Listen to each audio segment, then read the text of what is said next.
He is here. He is here.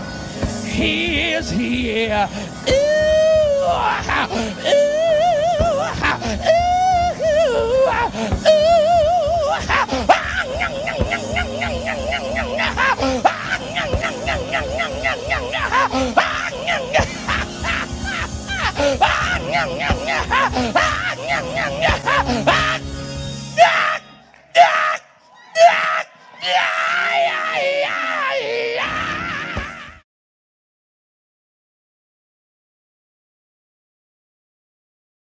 There comes a time that you have to learn how to inspire yourself, give hope to yourself, give joy to yourself, speak to yourself, preach to yourself, lay hands on yourself, bless yourself.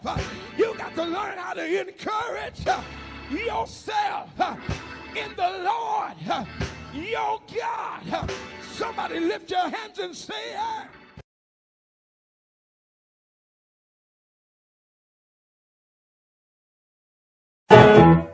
Jesus is my Easter bunny. My Easter bunny. Jesus is my Easter bunny. Jesus is my Easter bunny. Jesus is. Jesus is. Jesus is.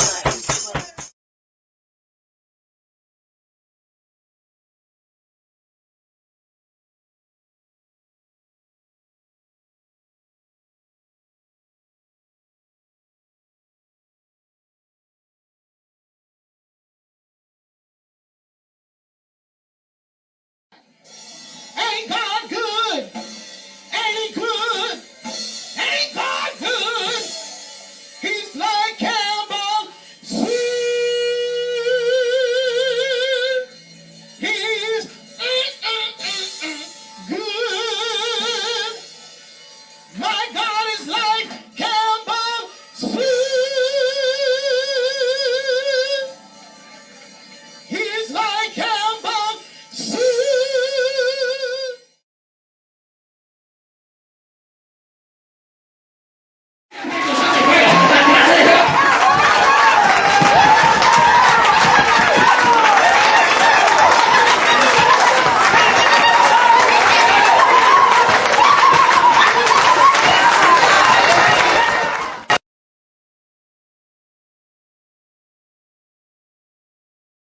As long, my sister, I know you've been reading the Bible, but as long as we say it's laid up, the wicked going to keep it. But God says it's time for us to tell that money, you don't belong to the wicked, you belong to us. And I want you to get in the right place. Money coming to me now.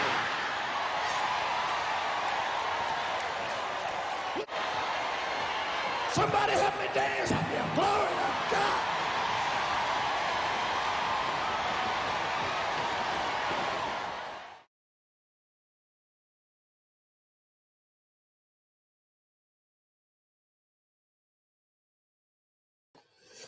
Hey, shalom.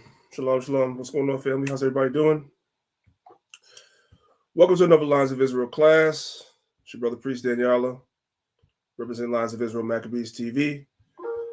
What's going on, everybody? How's everybody doing? Hopefully everybody's doing well. 1 second. I'm trying to launch a clubhouse room real quick, so just bear with me 1 second. I forgot to do. I'm running a little bit behind schedule. You know what I'm saying? But it's all good. All good, all good, all good. All praise to the Most High. While I'm doing that, brothers and sisters, of course, you know, you guys can definitely hit the like button, right? Let's trigger the algorithm so people can know we're live. For a while, I was going live at 10:30, but as of late, I started at 10 o'clock only because I wanted to make sure that I finished my class in time to pass the baton on to Brother Corey and Brother Mal. So that's why I've been getting started a little bit earlier. Okay. I'm just going to ping a couple of my brothers in the room. Okay. Once again, giving all praise, honor, and glory to the Most High God, Yahweh, in the name of his only begotten Son, Yahweh Shai, who the world ignorantly calls Jesus Christ. Welcome to another edition of Lions of Israel, as I said, our Sabbath class. So let's just run down the gamut, the list real quick before we get started. Okay. Number one,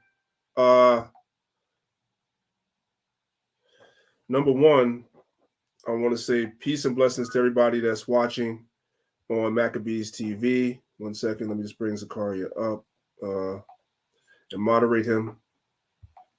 Okay. All right, really quickly. All right, good.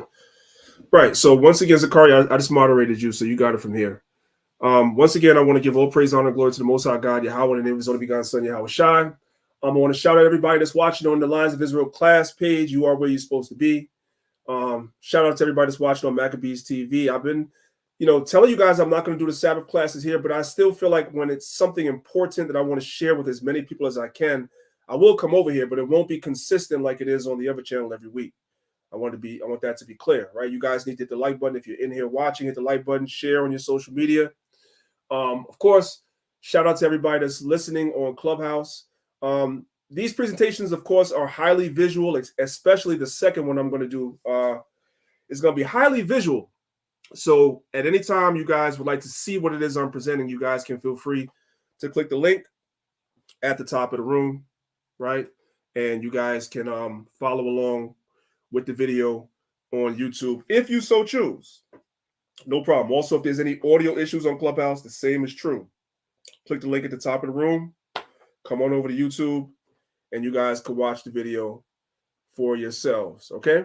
So without further ado, right, I'm going to go right into the presentation. I'm hoping that there's no technical difficulties, of course, but if there is, you guys just bear with me, okay?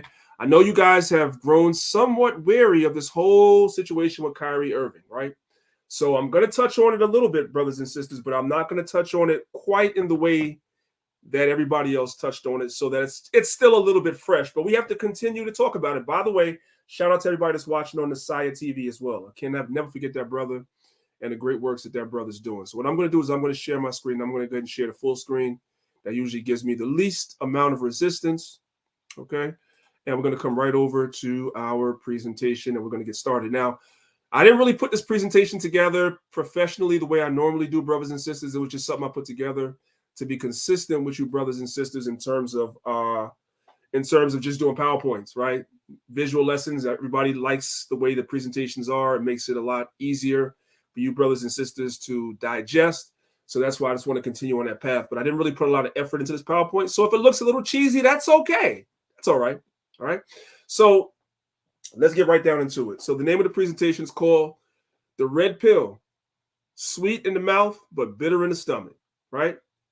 Everybody remembers the red pill and the blue pill from the movie The Matrix. We're going to get into that in a second. The red pill is sweet in the mouth, but bitter in the stomach. The proverbial red pill is what most of us that are listening within the sound of my voice, that's what we took. Where those rose-colored glasses come off and you see everything exactly for what it is. The problem with that is that temporary euphoria goes away really quickly when you come to the reality of what knowing what you know really is. And when you see the conditions of your people and they can't see what you see, it becomes bitter. It becomes bitter, right? And the oppression that you receive from the world, the hatred, it becomes bitter. Let's get into it. Now, what I want to do is I want to play this interview. You guys probably have seen this interview already. I'm not going to play the whole interview. The interview is like 10 minutes.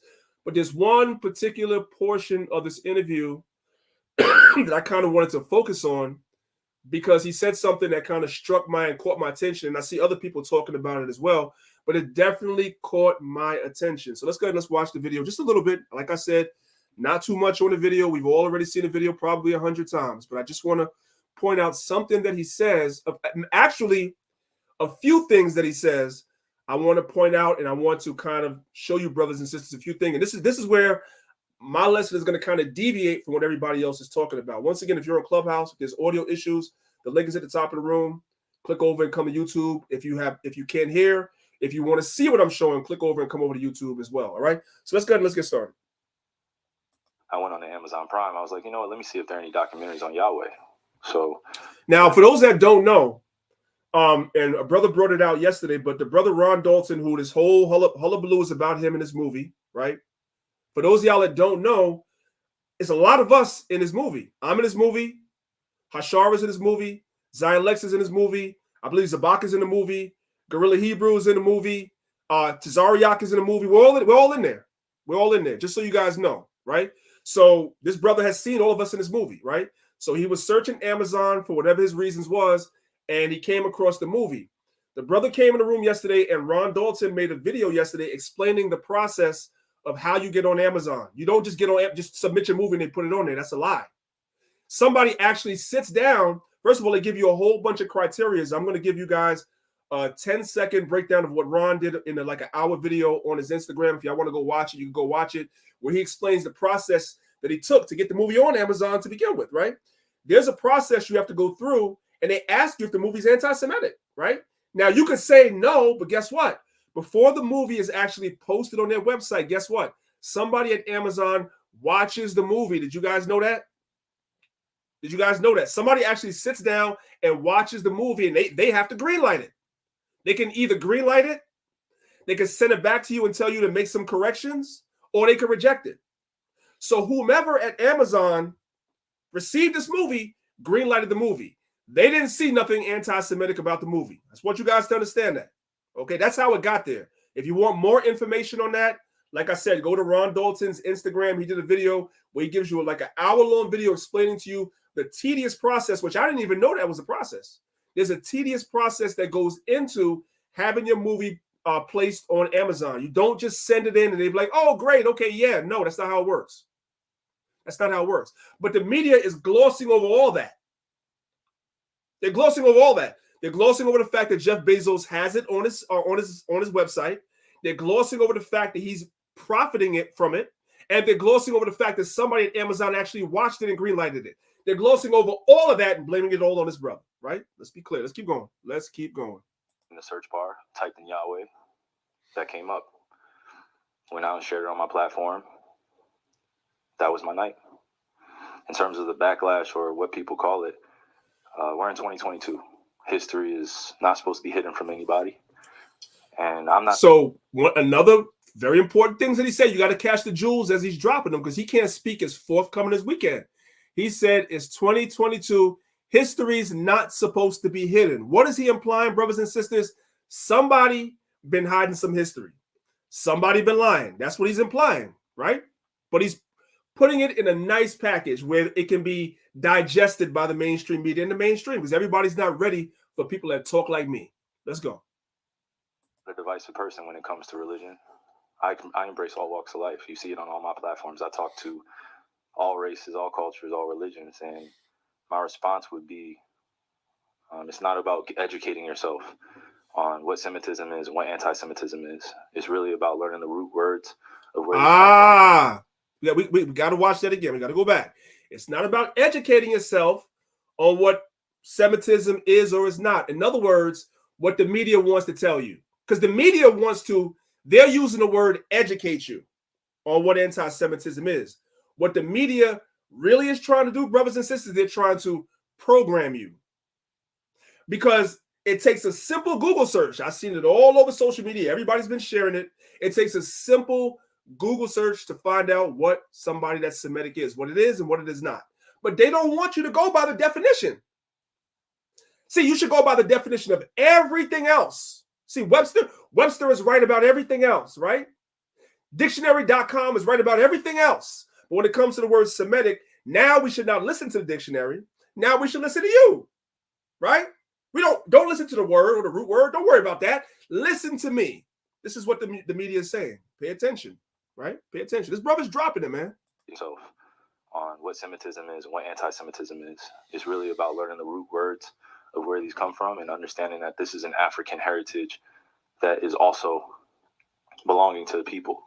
So when he says an African heritage, for lack of a better word, right, he's talking about our people, black people. That you have Hebrews, Israelites on what's known as the continent of Africa, which, by the way, before the I believe it's the Suez Canal was that man-made canal was created. The Middle East, or what's called the Levant, was originally a part of Africa. Today, right? They try to stratify the continent and say, well, no, the Middle East is really part of Asia. It's Eurasia. No, it was a part of Africa before, right? Some people say that it sits on the African tectonic plate.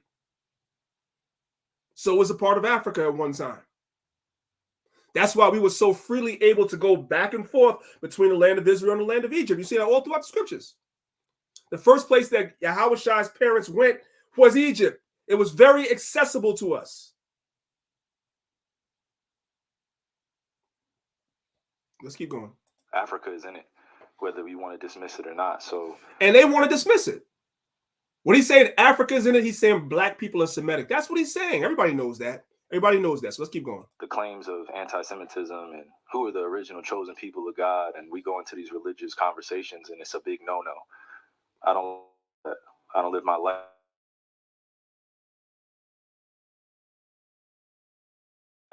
And I say a melting pot of all races, white, black, red, Jewish, Christian, Muslim, and you can see the way I live my life now. I'm not here to be divisive, so they could push their, I don't want to say they, because I'm not. He caught himself. Did y'all catch that? He caught himself. He said they could push their, and he stops. The brother knows more. This is one thing, this is one problem that we do have with the brother, and this is why, there's no disrespect, why celebrities should not be a mouthpiece, but it's true. Because the brother still has to kind of watch what he's saying. He can't give away too much. He can't freely speak his mind. That's why he caught himself and had to pull it back real fast. I'm glad he did. He knows a lot more than what he's saying, which is why Max Kellerman yesterday on a show on ESPN was saying that people are going to want to probe Kyrie, and the more that you probe him is the more he's going to say stuff that you guys ain't going to like. But celebrities are not supposed to be the mouthpiece anyway. I mean, we've said this a million times. What they should be doing is they should be using a proxy of some sort to position teachers to be the mouthpiece. Position teachers to go on mainstream media, radio shows, whatever it is. You position people that can say what needs to be said because you cannot. You got too much to lose. That's the point. So watch again. He was about to say that they have an agenda, but he caught himself because that would have opened up a whole nother Pandora's box. I'm glad he caught himself. Pay attention again. Listen. All races, white, black, red, yellow, Jewish, Christian, Muslim, and you can see the way I live my life now. I'm not here to be divisive, so they could push their agenda. I don't want to say they, because I'm not identifying any one group or race of people, but I'm in a unique position to have a level of influence on my community. And what I post does not mean that I support everything that's being said or everything that's being done, or I'm campaigning for anything. All I do is post things for my people in my community and those that it's actually going to impact. Anybody else that has criticism, it obviously wasn't meant for them. Hopefully I'm understanding what you said, and I want to make sure I get it right because I don't want to misquote. I don't expect understanding from a media conglomerate group that sincerely talks about the game of basketball, and then we bring up religion as if it's correlative at times when it's convenient for people to bring it up. So please just be direct with your question so we can move on from this and I can talk about the game and go home to my son Elohim and my wife Marlene. Okay. He named his daughter Elohim, or as we say Elohim, which means the powers. That's a Hebrew name. Y'all say he don't know something? Come on. Am I to take it that this was what you shared was not something that you've even watched? This was you did watch it, or either watch it or read it. I had a lot of time to read a lot. Read a whole bunch. Good and bad about the truth of our world. Okay, I want to play that. That's the crux, and we're going to end the video right there. That's the crux of what I wanted. You hear what he said? He said, I had a lot of time. Remember, he was out because of the jab protocol. He was out. He said, I had a lot of time to read. And the more he read, I'm paraphrasing, is the more he found out about the good and the bad of the world, a.k.a. the agenda that he wasn't able to say. Let's listen to that one more time. Am I to take it that this was what you shared was not something that you've even watched? This was you did watch it, or either watch it or read it. I had a lot of time to read a lot. Read a whole bunch. Good and bad about the truth of our world. Good and bad about the truth of our world. And he's been reading and he found out what we've always been saying. And believe me, he's not the only one. He's just the only one that's brave enough to come out and say it publicly, which is cool. Let's go on to the next slide now, right? You guys have already seen this interview. Let's go. So you guys have seen, I'm sure you've guys seen this on your Instagram timeline. I'm sure you've seen it on your Facebook timeline. But for anybody that's living under a rock, this is the working definition according to Webster's dictionary of what Semitic is. Let's just read it really quickly for the one or two people that might have been living under a rock. Semitic, of, relating to, or constituting a subfamily of the Afro-Asiatic language family that includes Hebrew, Aramaic, Arabic, and Amharic. So what I want you guys to notice is that Hebrew, Aramaic, Arabic, and Amharic. How did you ever see when they call so-called Arabs anti-Semitic? They cannot be anti-Semitic if they fall into the Semitic family. This is what people are explaining to the mainstream media. This is what Kyrie has been trying to explain to the mainstream media. This is what Kanye West was trying to explain to the mainstream media. And they understand this. The working definition is what's written right there. That's the working definition. Let's go to the next slide. Now, when you look at a map, you guys can actually look at a map and actually see the extent on a map of how far the Afro-Asiatic language family extends across both the Middle East and Africa. The Afro-Asiatic language family extends all the way to Northwest Africa. Look at the map. So how in the blue blazes are some people that wear those little tiny hats on top of their heads that look like A-cup bras, right? You got an A-cup bra, one half of an A-cup bra on top of your head, and you're going to tell us that you are the only Semites. You sound stupid. And your dictionary doesn't agree with you. But you don't give a damn about the dictionary no more. It's all about you programming people. That's what it's about. There is an agenda to program people. So you don't care what the dictionary says. We're supposed to listen to you because you said. That's what's going on, family. Let's go to the next slide. Now, I want to go in a little time capsule and I want to take it back. I want to show you guys something. Let's put the pieces of the puzzle together. How many of you brothers and sisters remember this? Remember this, right? This is December 10th, 2019. The Jersey City shooting. Everybody heard about that. Even if you're not from this, the Northeast, you heard about the Jersey City shooting on December 10th. I'm going to say it again. On December 10th, let that date marinate in your mind. On December 10th, 2019, a shooting took place at a kosher grocery store in the Greenville section of Jersey City on December 10th, 2019. You guys remember they tried to pin that on the Israelites? Now, I'm not going to go into that now, but I do have all the newspaper articles that came out at that time, should I ever have to pull them out the archives. The newspapers came back days. First, they tried to pin it on the Israelites, right? If you're not from the New York area, you probably don't know this because I still even hear Israelites saying this. The newspapers had to come back and retract that story because it just wasn't true. I have the articles. The newspapers were coming out days later saying that these people really had no links to the Israelites whatsoever. I got the articles. I got them. But we're not talking about that today. So on December 10th, 2019, there was a shooting in Jersey City at a kosher grocery store in Greenville section of Jersey City. December 10th. Okay, let's go to the next slide. Bang. How many of you guys know what happened the next day? It went under the radar. I've been talking about this on Clubhouse, for the last 2 weeks, but now I'm going to show it to you, brothers and sisters in class. Remember this guy, Donald Trump? The very next day, Donald Trump signed and issued an executive order. Let's go and let's look at it. Let's come out the PowerPoint, all right? Hopefully my audio won't mess up. And we're going to come over here and we're going to look at it. Let's look at it. How many brothers and sisters were aware that there's an executive order on combating anti-Semitism? Issued on what date, y'all? What date is that? December 11th, 2019. What day was the shooting? December 10th. What day was the executive order? The next day. Okay. Now let's go down and let's read a little bit about this executive order. It's very wordy. It's a little boring. And by the way, I went over this actually when it came out in December 2019. I did this on Maccabees TV, but some people back then weren't subscribed.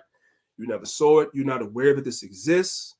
So we have to make understanding. We're going somewhere with this. What I'm showing you is we already saw what the dictionary says about anti-Semitism. I'm going to show you, brothers and sisters, where the shift came in. It came in right here. Right here. The shift comes in here because the president at the time issued an executive order saying that the small hats, their definition of anti-Semitism supersedes what's in the dictionary. What y'all thought it was just random that they're just on the news saying, well, we need to educate you about what anti-Semitism is? No. The framework for their change and what the definition is was put in place by Donald Trump in 2019. And now you have celebrities like Kyrie Irving with 4 million Instagram, Twitter followers. Kanye West with what, 30-something million? That are pushing not the whole Israelite agenda. We can't get lost in that. But they're pushing that we're Jews. Just that part. That's the alley-oop we needed. That's it. They're pushing that, right? So now you have a large mass of people that are hearing it. I was on Clubhouse yesterday in a room, and there was a sister that came on a stage on Clubhouse yesterday, and she said that she had heard about this Israelite stuff from her mother when she was a girl, and she didn't really acknowledge it or deal with it. Listen, she didn't acknowledge it or deal with it. Then when she saw Kyrie Irving say what he said, that made her go back and look into it, and she said the truth is undeniable. That's why, see, people are like, oh, well, Kyrie Irving, he didn't come all the way. Your vision is too small. It's too narrow. You don't understand how the Lord is moving. A lot of our people are plugged into the matrix. They look at these celebrities like gods. So the Most High it's going to take the Most High to make some of them acknowledge, to give validity to what we're saying, to move some of our people. Some of the elect is among the people that are plugged into the matrix right now. And so the Most High is using somebody like that to say that one thing. Let's just say, because we had a conversation about this yesterday on Clubhouse. It was a great conversation. Let's just say next week he says that he's a Buddhist. Let's just say next week Kyrie says he's a Buddhist. I don't want to say it doesn't matter. But he did what he needed to do to bring attention to our movement. And who this truth is for, the Most High is going to bring them in. That's the point. With him and Kanye and Nick Cannon and all the rest that are saying what they're saying. The Most High is using them for a purpose. But they're ultimately not the vessels that the Most High wants to push this truth forward with. His teachers are. Let's read this executive order. Remember, let's go back because I just went on a whole tirade, right? You went on a whole tirade. So let's go back to the PowerPoint first really quickly. Let's go back one slide and let's bring back the thought. My bad. I started preaching, right? Should have had a collection place. I could have put some money in there. Anyway, all right. So this is 2019, December 10th. You guys see that, right? 2019, December 10th. That is the Jersey City shooting. Okay, so now we brought the thought back. Now let's come back to the executive order, and we see this executive order was issued the next day. Okay, let's go ahead and let's read it. By the authority vested in me as president by the Constitution and the laws of the United States of America, it is hereby ordered as follows. Section 1, my administration is committed to combating the rise of anti-Semitism and anti-Semitic incidents in the United States and around the world. Anti-Semitic incidents have increased since 2013, and students in particular continue to face anti-Semitic harassment in school and on university and college campuses, right? Title 6 of the Civil Rights Act. So the Civil Rights Act that Judah, mainly, your foreparents marched for, had water hoses sicked on them for, dogs sicked on them for, water hoses sprayed on them for, dogs sicked on them for, died for, now it's being used for somebody other than you. Isn't that interesting? Let's go. Title 6 of the Civil Rights Act of 1964. All right, 42 USC 2000D ETE SEQ. That's just how it's filed. If you ever want to go look it up, that's how it's filed. Prohibits discrimination on the basis of race, color, and national origin in programs, activities, receiving federal financial institution. This is important because what they're going to be able to do as we continue on, what they're going to be able to do is they're going to be able to pull funding from any organization that gets the title of anti-Semitic on them. If somebody accuses, let's say the ADL or some other organization accuses a company, an organization of being anti-Semitic, and that company is receiving federal fundings, it can be pulled. And it doesn't have to be true that these people are pushing anti-Semitism. All the small hats have to do is just say it. That's it. Let's keep reading. While Title IV does not cover discrimination based on religion, right? Individuals who face discrimination on the basis of race, color, or national origin do not lose protection under Title VI, for as being a member of a group shares common religious practices. Discriminations against Jews may give rise to Title VI violation when the discrimination is based on an individual's race, color, or national origin, right? It shall be the policy of the executive branch to enforce Title VI against prohibited forms of discrimination rooted in anti-Semitism as vigorously as against all other forms of discrimination. So I want you guys to look and say that the executive branch plans to enforce this stuff. It's important. Let's keep reading. Section 2. We're not going to do too much reading. I know it's a lot of reading. We're just going to read a part of Section 2 and then we're done. Okay. Section 2. Ensuring robust enforcement of Title VI. So they want to ensure robust enforcement. This is what you guys are seeing now. We don't know what threats were made against the Nets behind the scenes. We don't know what deals that they might have that might tie into federal money. We don't know what's going on, right? That threats were made. If they didn't suspend him and do what they did, they could have lost a lot. Remember, these guys have ties with the city, the state, for that arena. I don't know. Maybe somebody knows. You can put in the chat. I don't know. But trust me, threats were made, right? That's why the hammer came down. Let's keep reading though. Section A. In enforcing Title VI and identifying evidence of discrimination based on race, color, or national origin, all executive departments and agencies charged with enforcing Title VI shall consider the following. Now we are where we want to be, right here. I want you guys to pay attention. This is what I've been talking about on Clubhouse. Section 2, Part 1. Check it out. The non-legally binding definition of anti-Semitism adopted on May 26, 2016 by the International Holocaust Remembrance Alliance, right? So what I want you guys to understand is that when the federal government, according to the executive order, decides to enforce their rules on anti-Semitism, it will not be based on the definition in the dictionary. It's not. I need y'all to understand that. When you see Kyrie and Kanye saying, but the word anti-Semitism doesn't mean this, it doesn't mean that, you're right. They don't care. They don't care. Your president, Donald Trump, said, to hell with the dictionary. The definition of anti-Semitism is what these guys say it is. The International Holocaust Remembrance Alliance. Whatever they say it is, that's what it is. Not your dictionary. This is why you see the folks on TV talking about they want to sit down and have a meeting with Kyrie so they can educate him. When they say educate him, brothers and sisters, they mean program him. Program him to embrace their definition of what anti-Semitism is, even if it doesn't match what's in the dictionary. They don't give a damn about the dictionary.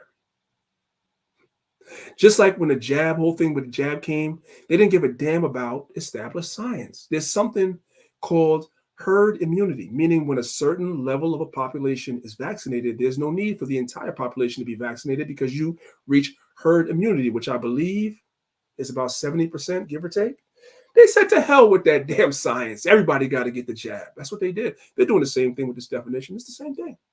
The same thing. Let's keep reading so we can move on. All right. So it says the non-legally binding working definition of anti-Semitism adopted on May 26, 2016 by the International Holocaust Remembrance Alliance, which states anti-Semitism is a certain perception of Jews. Right there.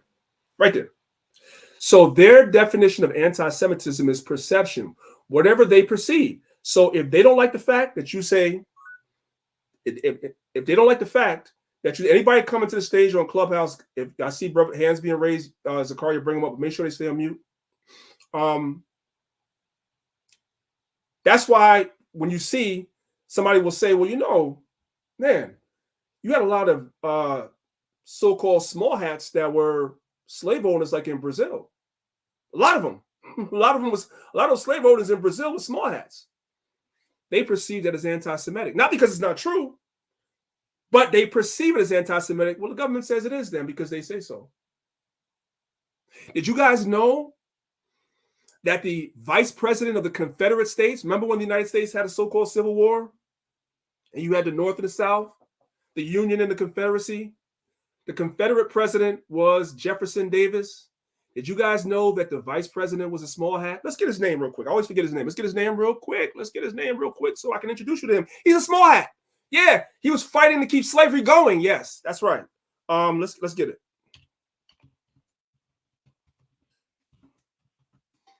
That's considered anti-Semitism.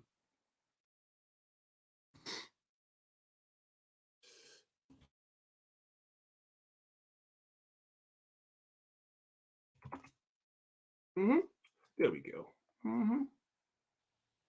This guy right here. This guy right here. Alex H. Stevens. This guy is a small hat. Okay? Okay. But to say this is considered anti-Semitic. You're not supposed to say it because they perceive it as anti-Semitic. And the list goes on and on and on. So to make a long story short, so I don't have to continue to beat a dead horse, I think that everybody understands what it is I'm saying. You guys can stop questioning why they're trying to change the definition. They're trying to change the definition because their president, Donald Trump, signed an executive order saying that they can. So they don't bring them your dictionary. They don't care about your dictionary. I mean, we're still going to bring them a dictionary, but I need you guys to understand what's happening. And it's going to get worse. And they're going to start enforcing this stuff. You know, I just want you guys to understand that. Let's come back to the PowerPoint. Let's go to, you know what? I'm not even going to go back to the PowerPoint. I'm going to go to the next tab right here. Well, brothers and sisters, that was 2019. Well, let's look at November the 2nd, 2022. Let's bring it up to modern times. Los Angeles City Council endorses leading definition of anti-Semitism. Do you guys see this? Los Angeles City Council endorses leading definition of anti-Semitism. Who in the sound of my voice thinks that their definition of anti-Semitism is based on the dictionary? Who thinks that? If you think that, you're dead wrong. Guess. I want you guys to guess. Guess what definition the Los Angeles City Council is using to say this is what anti-Semitism is. Guess. Y'all want to guess? You don't know? You stumped? You stuck? Let me help you out. Let's come right here. This is crazy, right? The Los Angeles City Council on Tuesday passed a resolution endorsing the International Holocaust Remembrance Alliance's definition of anti-Semitism. Do you guys see that? Do you see it? I don't want the whole thing. I just want to highlight it. Do you guys see that right there? What date is this? This is November the 2nd, 2022. Why would they do that? Why would the Los Angeles City Council do that? Because Donald Trump, 3 years before, in 2019, said, right? What he said? He said that they're going to embrace that definition. I'm going too fast. Here it is, right here. Here it is. See it? Right there. So they came out with this definition, this organization, they came out with their definition in 2016, right? In 2019, Donald Trump said, we're going to use that. We're going to enforce their definition. And then in 2022, the Los Angeles City Council passes a resolution using their definition. Do you guys see that? That's where we're going. This is where we're going. It doesn't matter how many definitions we pull out, how many books we pull out. They don't care. Understand that. Okay. I think you guys get the point. So we can come back to the PowerPoint now. All right. We're going to pick it up where we left off. So I already went over that. Okay. Now, I'm going to start this video at 1:45. And we're just going to play a little bit of the video. Not too much on the video. Not too much on the video. Let's start at 1:45. That's good enough. That 300 million of my ancestors are buried in figuring out that Where were you when I was a kid, figuring out that 300 million of my ancestors are buried in America? Where were you guys asking those same questions when I was a kid learning about the traumatic events of my familial history? And let's help our brother out. And some of the people, some of that quote unquote 300 million. Now let's be clear, brothers and sisters. There's no accurate primary documents that we can use to actually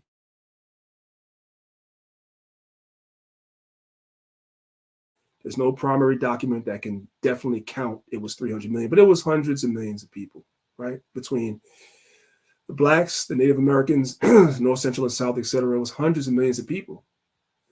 And what we have to understand is that some of those people that were involved wore small hats, especially when you go to places like Brazil. But even here in the Americas, in the South, some of the slave plantation owners were small hats. That is a fact. The insurance companies that insured the boats, et cetera, some of them were small hats.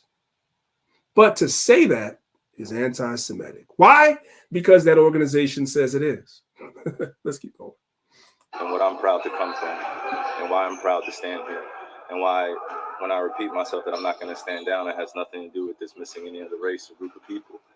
I'm just proud of my heritage and what we've been through. And the fact that this has pinned me against the Jewish community. And I'm here answering questions of whether or not I'm sorry or not on something I didn't create. And it was something I shared. And I'm telling everybody I'm taking responsibility. Then that's where I sit. So, these same questions that you guys ask, me dealing with it as being a melanated, pigmented person all around the world and dealing with racial biases against my skin color, demeaning me because of my religious beliefs, and I'm still sitting in the seat standing. So I take my full responsibility. Again, I'll repeat it, for posting something on my Instagram or Twitter that may have had some unfortunate falsehoods in it.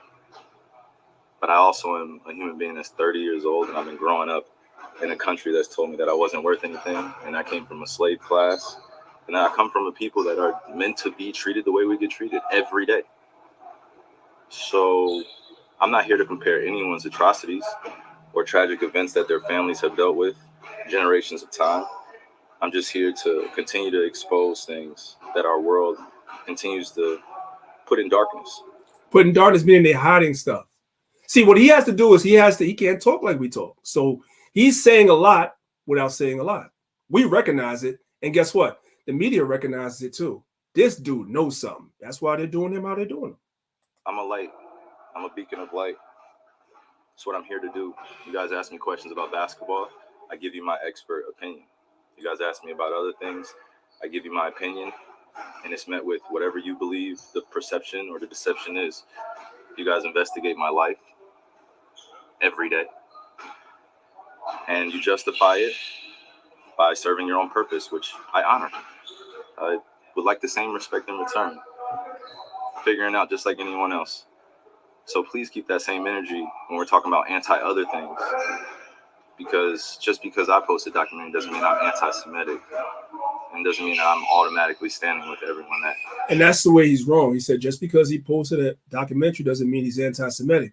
According to the definition that's in the dictionary, no. But according to the definition that the United States is using, they say you are. That's the difference. Their definition is fluid.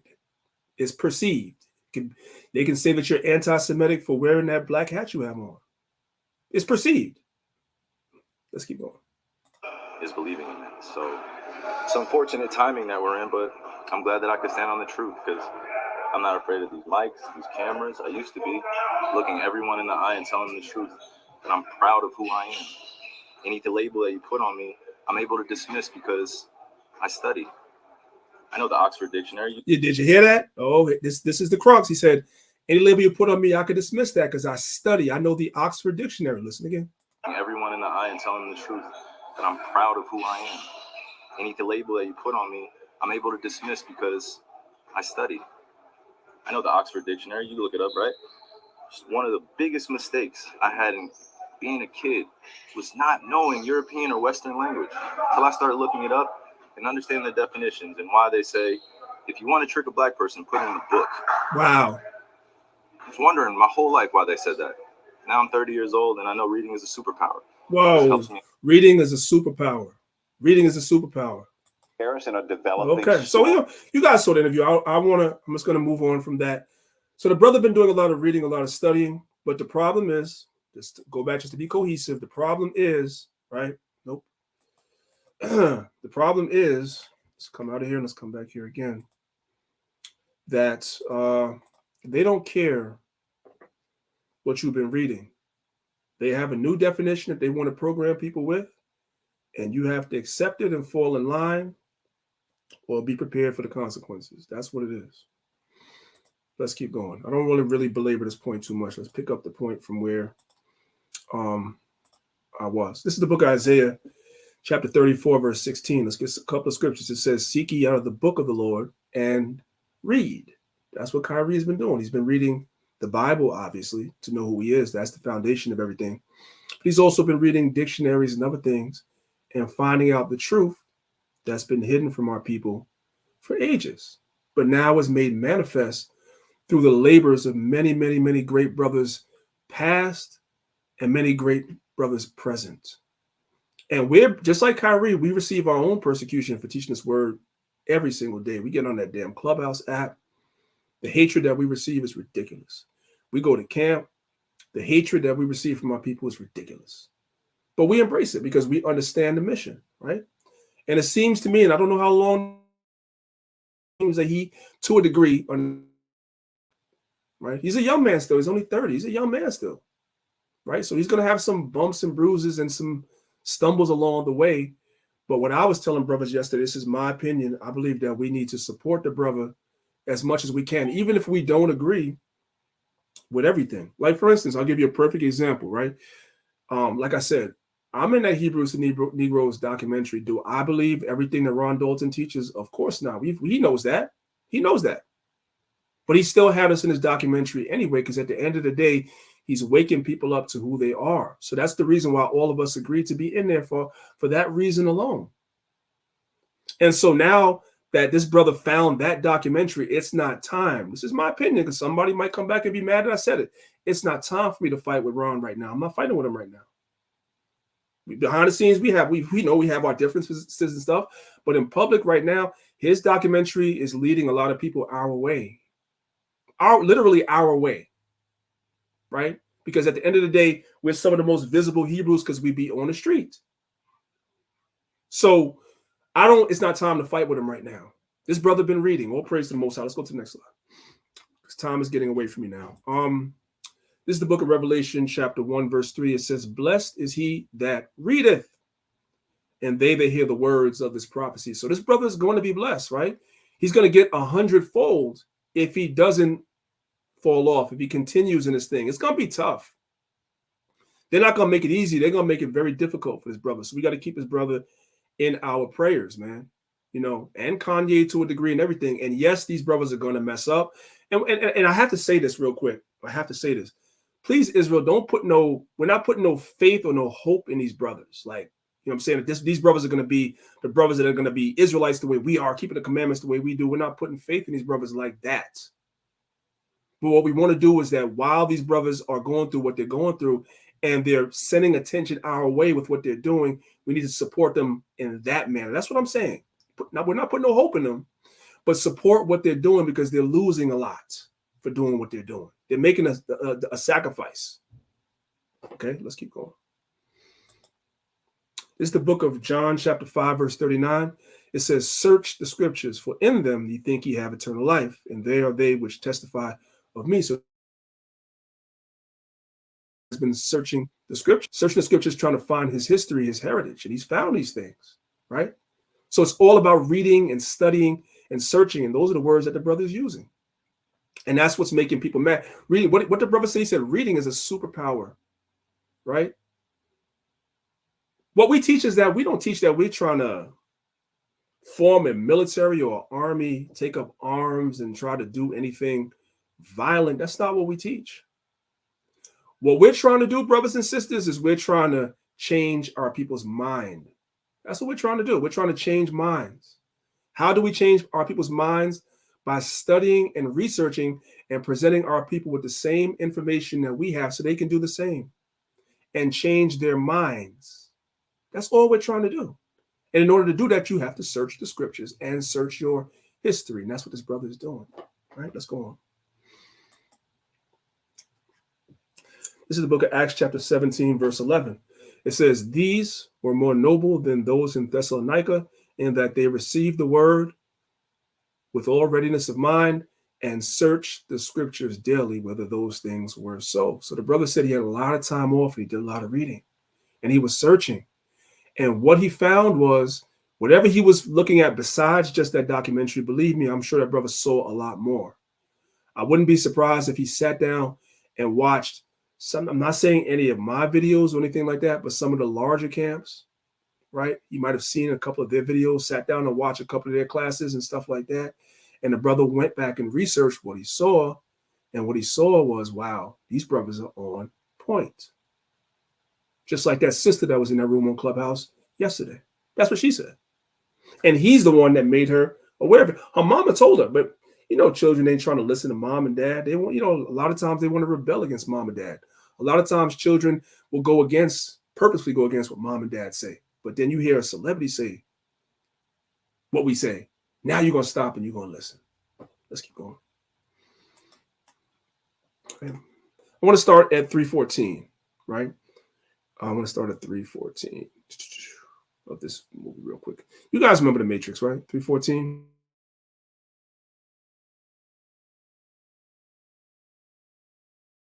Once you take it, right, everything becomes apparent. You're able to see everything for what it is. The blue pill, you stay in La La Land. And that's kind of the arc of what I was talking about. Now that this brother knows this truth, guess what? He done took the red pill the way we took the red pill. Guess what? You can't unsee what you've seen. There's no way, right? And so now he just has to stand on what it is that he said. He has to stand on it. You can't unsee it. You can't undo it. Listen.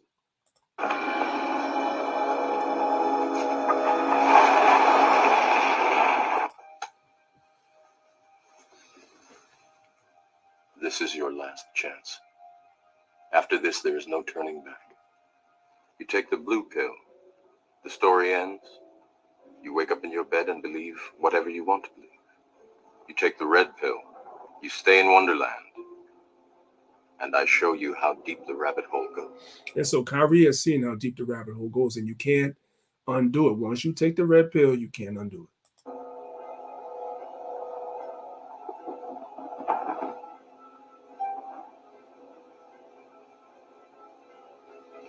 Remember, all I'm offering is the truth, nothing more. So a lot of the celebrities like Charles Barkley's, right? You know, Charles Barkley's, the Shaquille O'Neal's, guys like that, Shannon Sharp, right? A lot of y'all like Shannon Sharp because he's real what they call folksy, he's funny. But Shannon Sharp is a coon, right?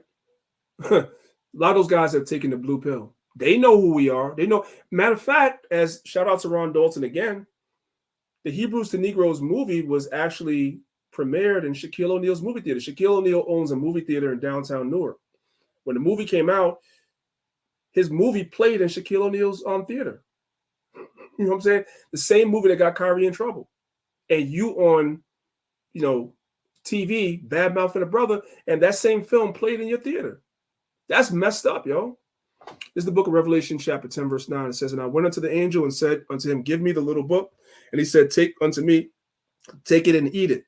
And it shall make thy belly bitter, but it shall be sweet in thy mouth. And that's what it is. When you first find out this truth is sweet, right? You first come into your mouth is sweet. But once it goes down into your belly and you begin to digest this truth for what it really is, it's bitter in so many ways. And we know what those ways is. Ecclesiastes in the Apocrypha chapter 2 says, when you come to the Lord, to serve the Lord, prepare your soul for temptation. That whole entire chapter of Sirach chapter 2 tells you, it's a great encapsulation of all the sufferings you have to go through, right? When you come into this truth. Romans chapter 8, verses 1, I believe, through 3, also tells you that if you want to be glorified with Christ, you got to suffer with Christ too. And that's what a lot of people find out, which is why everybody doesn't endure. They come into the truth because it's sweet, but once that bitterness sets in, they can't take it, right? So we have to be prepared for these things that's coming. It's only the beginning, brothers and sisters. It's going to get worse. Now, time is getting away from me, right? I want to go into a little bit of history, right? Once again, I appreciate everybody that's watching. I need for everybody just to, you guys that are on Clubhouse, right? The next portion of the presentation is going to be extremely visual. You probably won't even get half of what I'm saying if you're not looking at it. So if you guys want to come over to YouTube, you guys can come over to YouTube. And I'm going to be doing a quick presentation. I'm going to give you guys on Clubhouse exactly 3 minutes to come over. And I'm going to get this presentation started. All right, I'll be right.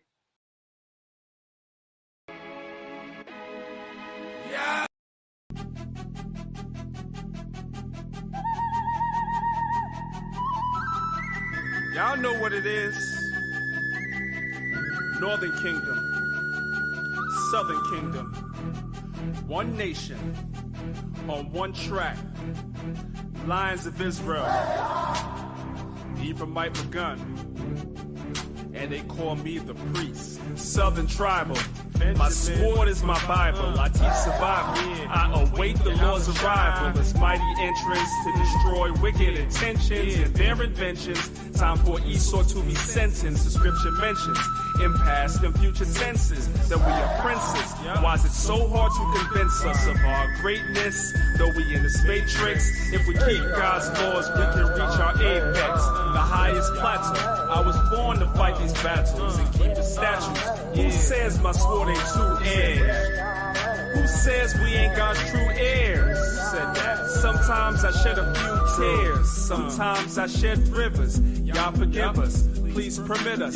Yahweh Shai delivers. I'm energized like I run on batteries. I'm Daniel with the lions. I'm Judas Maccabees. I'm David versus Goliath. I'm Samson versus the pillars. Only getting stronger, although they try to kill us. Gorillas. We fight a different type of warfare. It's all love, although we come off austere. It's all love, but life was never all fair. So when times get rough, I say the Lord's Prayer. Abba Nawa, forgive our nation and all the great men, and please destroy the cavemen with no hesitation. It's game over. 12 tribes, time we take over. Yeah.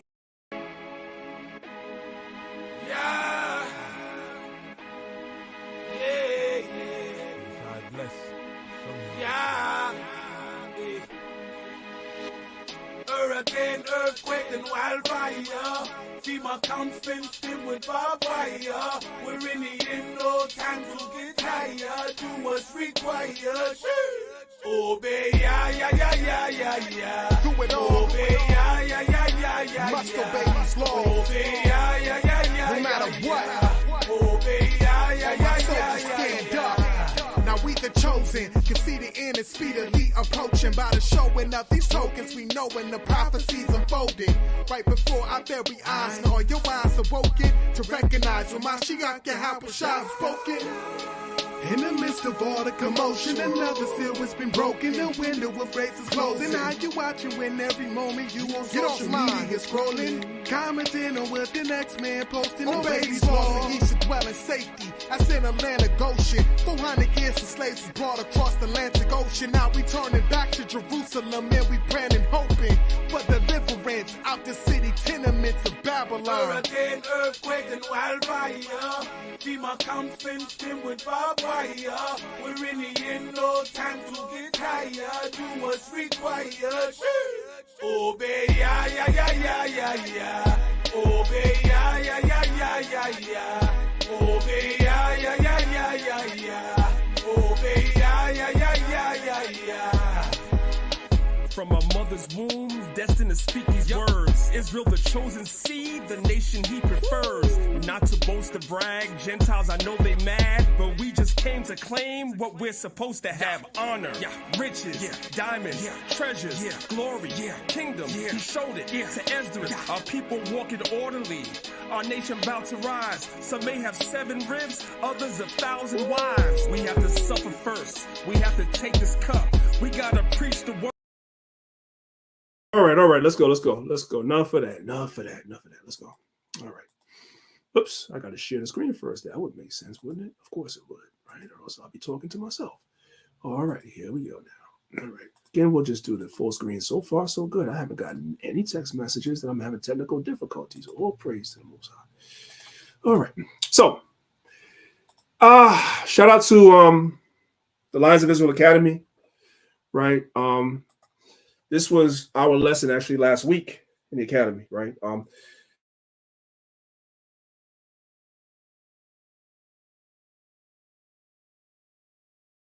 Come there, I got to give them the lessons first. So you guys that's in the academy that's watching, as well as the camp, you guys saw this presentation last week, so you guys got to forgive your brother. But I want to go over this with everybody because this is good stuff, right? To me, this is good information. I want to, show people stuff because we teach things sometimes and we don't know where we get it from. Sometimes you brothers and sisters will hear the elders teach things, say things, and you kind of regurgitate it. But what I like to do is I like to give you brothers and sisters the tools to be able to use so that you can be that much more confident and have that much more faith that what you're dealing with is the truth and we're not just talking. Like we could demonstrate what it is we're saying. What is our motto, brothers and sisters? Demonstration beats what? Demonstration beats what? Demonstration beats conversation. It's important. Okay. So I touched on the Russian icons in the academy last week. I want to touch on it with you, brothers and sisters. It's a very, very important point in history for a lot of reasons. I won't bore you to death with all the reasons, but it's very important for a lot of reasons, some of which we're going to touch on today. And you brothers and sisters that are not familiar with this information are going to see information that you may have never seen before. I know when I first saw the information, my head exploded. Like I would have had no idea, being in the world, that black people rule Russia. What? You crazy, Negro. You crazy. I remember, I'm going to go in the time capsule just for a second. I remember when I first came into the truth, right? My second class was High Priest Yeshaya, Friday nights. Yeshaya was the history guy, right? And, when I first came into my first class, I liked the school and everything, but I wasn't still convinced the first time I came to class. I was a 5%er at that time. Y'all know my story, but I ain't going to go into that. I was still a 5%er at that time, but I liked the militancy of the brothers. So after I went to my first class, which was on Monday night, I went to my second class, which was on a Friday night. That's where I met Bun Lawyer. That's another story for another time. That's where I met Bun Lawyer. Bun Lawyer was the guy that was the first. Yeshaya's Friday night class was like, if you ever go to a club, right? You have a line down the block. So somebody's driving down the block. They want to know, why is there a line down the block? What's going on over there? That's how Yeshaya's class was. Yeshaya's class, after a long week of catching hell from the system or whatever, everybody in the school would converge on Yeshaya's class on Friday night because Yeshaya was very funny. It was like an uptown comedy club. The dude was mad funny, and he was also really good with the history. And that's why I met Bun Lawyer. And that was my second class, right? When I got to the class, Bun Lawyer would stand outside the school. That's neither here nor there. That's another time. So when I went to that class, Yeshaya was up on the platform, and he was saying stuff like what I'm going to with you brothers now. And I'm like, no way, right? He was saying stuff like what I'm about to show you, like we ruled Russia. You know why I kept going to the school at that time? Because I'm like, he got to prove that. That's crazy, right? When they started proving it, that's what hooked me. I'm like, wow, there's a lot. That's what Kyrie was talking about. There's a lot of stuff that's hidden that they don't want you to know, right? I'm going to give you guys some examples. Let's go. I want you guys to be familiarized with a term called private collections. You probably have heard the term and didn't put two and two together. There's a lot of people across the world that are millionaires and billionaires. They have private art collections. A lot of times they go and they purchase certain iconography, pictures, icons, whatever, and they have them in private collections to hide information. Just know that. Especially in Western Europe. A lot of that stuff that you see in the British Museum and in the different palaces, Buckingham Palace, a lot of those Felbrigg Hall, a lot of those icons are fake. The real icons are hidden in private collections, but some of the information trickles out. We have it. Anyway, so a lot of art remains in private collections, and what they do is they remove the dark images, right? And also, When the Soviets came into power in Russia, they destroyed a lot of our art too. Because we held on to power in Russia up until the Bolshevik Revolution, which is the late 1800s. And then when the Russians came, the Soviets came into power, they did what their counterparts in Western Europe had done like 400 years before. They started destroying our art. This is the book of Psalms, chapter 64, verse 8. We all know the scripture. It says, so they shall make their own tongue to fall upon themselves. All that see them shall flee away. Let's get right into the presentation. It's a lot to go over, and I have less than an hour. Let's go. Icons dating back to the 14th. Let's stop right there. Just look at the screen. Those are the Russian icons. Every last one of them are black. Every last one. How do, and everybody should have been asking themselves this question, how in the blue blazes do you have a place like Russia? When you think of Russia, you think of white people for the most part nowadays.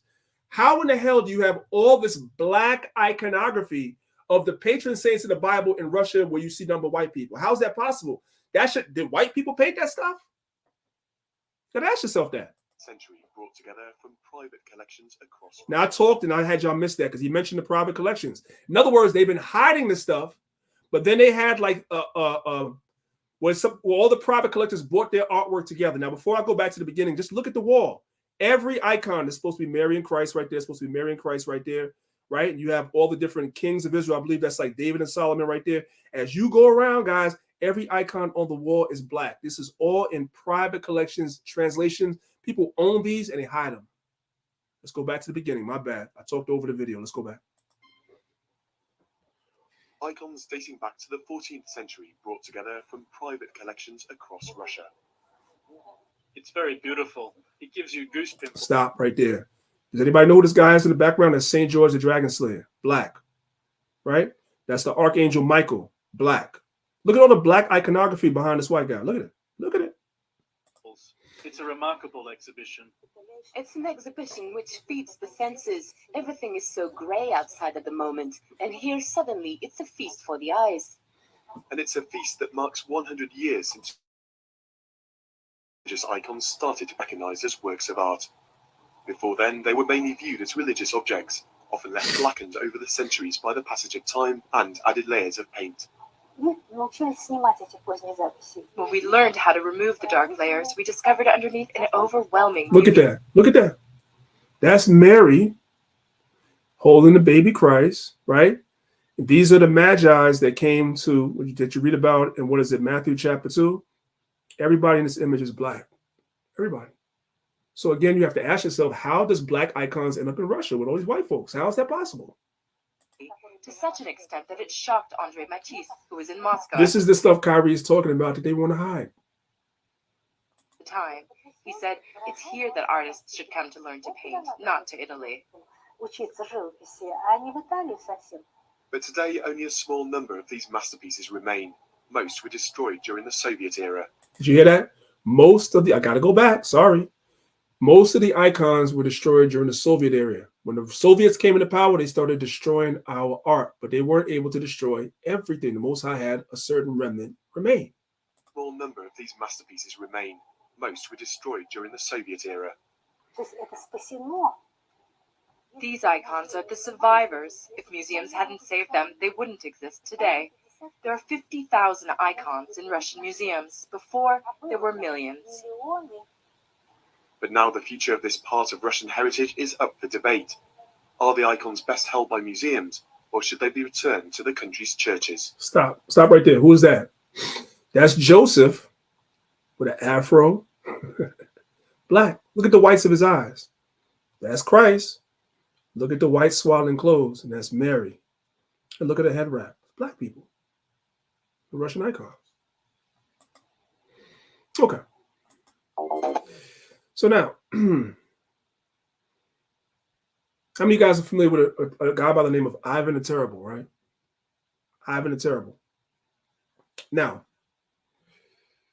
this source is from the Encyclopedia Britannica. That's the image of Ivan the Terrible.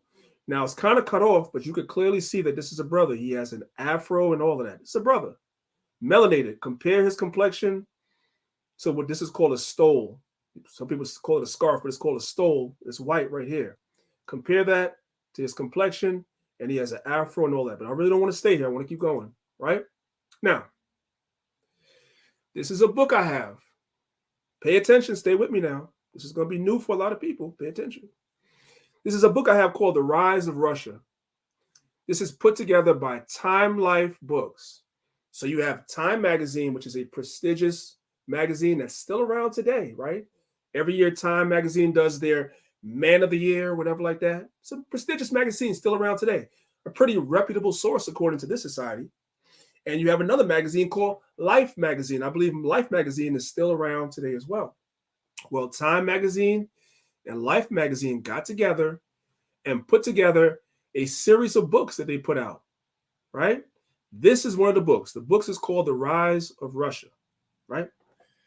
This is on page 128. Look at this guy right here. This is a black guy. Is there any doubt? You see his hair? This is a black guy. This guy ruled from 1584 to 1598. This is after the Renaissance. The Renaissance started in 1453 approximately. This is more than 100 years later. The difference is this is Eastern Europe and the Renaissance was taking place in Western Europe. I'm going somewhere. Just stay with me. Let's see who this black guy is that ruled Russia. What does it say right here? It says a feeble-minded czar, Fedor, inherited the unrest stirred up by his father. Who was his father? What does that say right there? Ivan the Terrible. It's a black guy. See, our whole life we thought these were white people. No. And Time Magazine knows that. And they put it in a book. And didn't expect Negroes to find it. But we found it. How do you guys think black icons got in Russia? You just saw that whole thing right there with all the black. How do you think black iconography got there? Because black people were ruling. This is what they've been hiding. This is why they don't want somebody with 4 million Twitter followers or 35 million Twitter followers to get a hold of this information and disseminate it. We got to shut them down now before they start talking like that crazy guy, you know what I'm saying, from Lions of Israel and gives all this information away. We got to shut that down now. Yeah, black people rule Russia. That's right. They've been lying. That image comes from this image, right?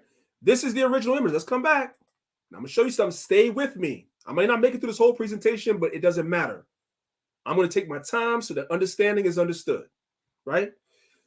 This is in a book put together by Life Magazine and Time Magazine on page 128. I have this book. You guys can get this book. Excuse me. You can get this book on Amazon.com.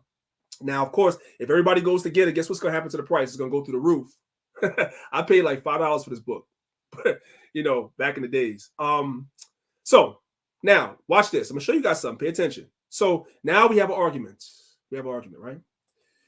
That black image right here in black. Notice they put the image in black and white.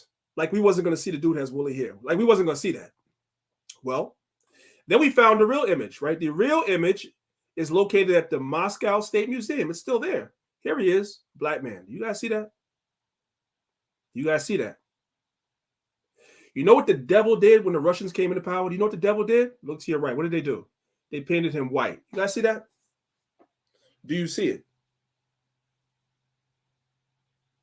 Now, you might ask yourself, I do see he's black. And I do see a white one too. Which one is real? Well, the answer is Time Magazine says the black one is real. That's what they say. Not what I say. But that's what Time Magazine says.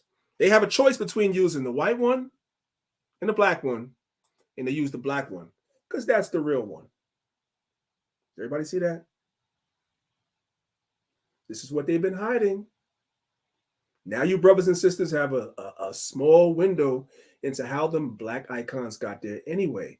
This is important, brothers and sisters, because at the time that these black guys were ruling Russia periodically throughout the Russian history, when we would get rule and get control, you know what was happening in Western Europe? Your Renaissance. But we still had control of Russia, so the icons remained being painted black. That's the point. Most I know what he's doing. Let's keep going. There's more. There's more. This is the Father, right? And this is the Son. Let's keep going, though.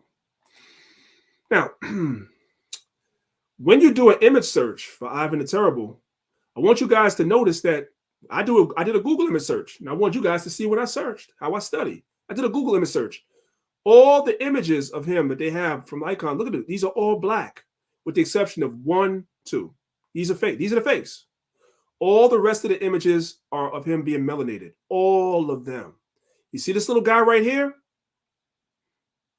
See this little guy right here? This is another one of his sons. He's black too. This guy's name is Dmitri. It's another one of Ivan's sons. You have Fedor, this black guy right here. And when you do research, you have this guy right. If you do the same, look, I even showed you what I searched. Russian icon, Ivan the Terrible, right there. Same, you can do the same search. And when you click on this image that comes up right here, you're going to find out this is Ivan's son too. His name is Dmitri. Matter of fact, you know what? You know what? You know what? Let's do it. Right? Okay.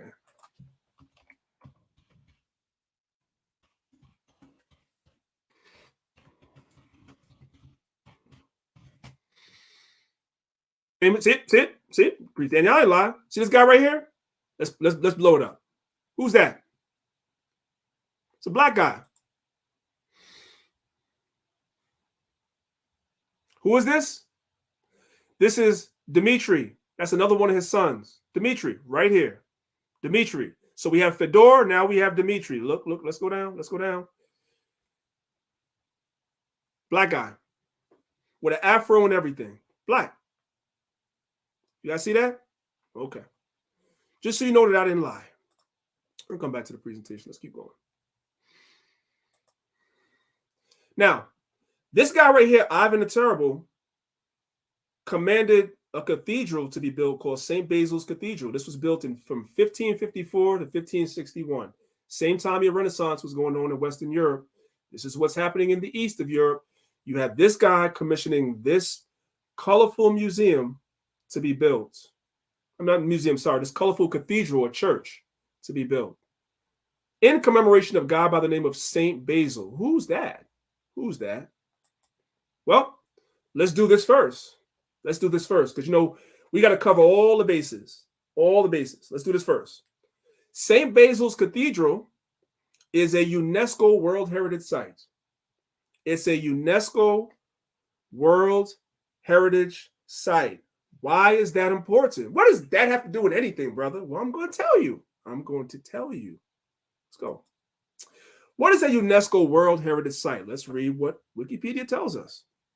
It says, a World Heritage Site is a landmark or area with legal protection by an international convention administered by the United States Educational, Scientific, and Cultural Organization, also designated by UNESCO for having cultural, historical, and scientific or other forms of significance. These sites are judged to contain cultural and natural heritage around the world considered to be of outstanding value to humanity. So St. Basil's Cathedral, the reason why it is on the UNESCO World Heritage Site is because it is of outstanding value to humanity. See, UNESCO World Heritage Site, St. Basil's Cathedral. It is considered to be of outstanding value to humanity. And it was commissioned to be built by Ivan the Terrible, a black guy with two black sons, Fedor and Dmitri. Okay. Oh, wow. What do we have here? Brothers and sisters, that's St. Basil. See it? St. Basil the Great. That's him right there. Where did we get this from? We got this from the white man. The white man's telling. Because you don't expect Negroes to find this stuff, right? This is from a website called the Anglican Foundation of Canada, right?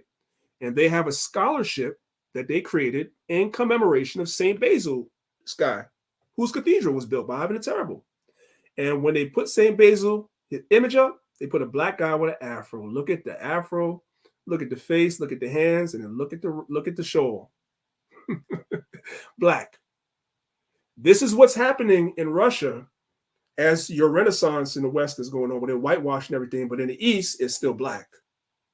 Why is this important? Because the Most High preserved this information for us today. And guess what? This stuff is older. When you look at some of the older Russian icons, this stuff is older than Renaissance art. The oldest art is black. That's the point of me going through this. The oldest iconography of the people of the Bible is black. It goes before the Renaissance, before. That's the significance of the Russian icons. It's older.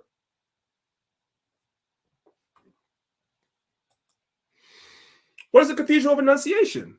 And why does that matter? What is that? Why does that matter? Well, the Cathedral of Annunciation was built by architects from Pskov in 1484 to 1489 as part of Ivan III's plan for a large renovation of the Moscow Kremlin. So this cathedral, this is called the Annunciation Cathedral of the Moscow Kremlin, right? Why are you going into this, priest? Okay, well, let me show you why. So this is a book I have. The book I have is called The Annunciation Cathedral of the Moscow Kremlin. By the way, if you look at the front of the book, what do you guys see? This is the angel Gabriel. This in iconography, brothers and sisters, is called the Annunciation. What's the Annunciation? When the angel came to Mary and told her that she was going to bring forth Christ. That's called the Annunciation. The Bible doesn't call it the Annunciation, but this is where it comes from. It's usually called that by scholars. So this is the Annunciation. You see the angel Gabriel here, right? And this is Mary, and both of them on the cover of the book are black, right? When you open the book, and I have this book, and this book is kind of expensive. Last I looked, this book is like, I want to say $200, although when I got my copy in the 90s, I don't think I paid more than about maybe $25 for it. But when you look inside the book at plate number 125, guess who? St. Basil, black again. So there's an icon of St. Basil in the Annunciation Cathedral, and he's black. And Ivan the Terrible had a cathedral built for this black man. That's how you got black iconography in Russia. You had black patron saints and black czars and cathedrals built in their commemoration, and thus you have black artwork. It's not that hard. You just have to know where to look. That's why your man Kyrie said he had a lot of time to do a lot of studying. Yeah, and he found a lot of stuff. And I'm certain some Israelite teachers somewhere, whomever they may be, he'd been watching, and they definitely contributed to his search. And he freaking swallowed that red pill. And now he can't unsee what he sees. Once you see this stuff, you can't unsee it.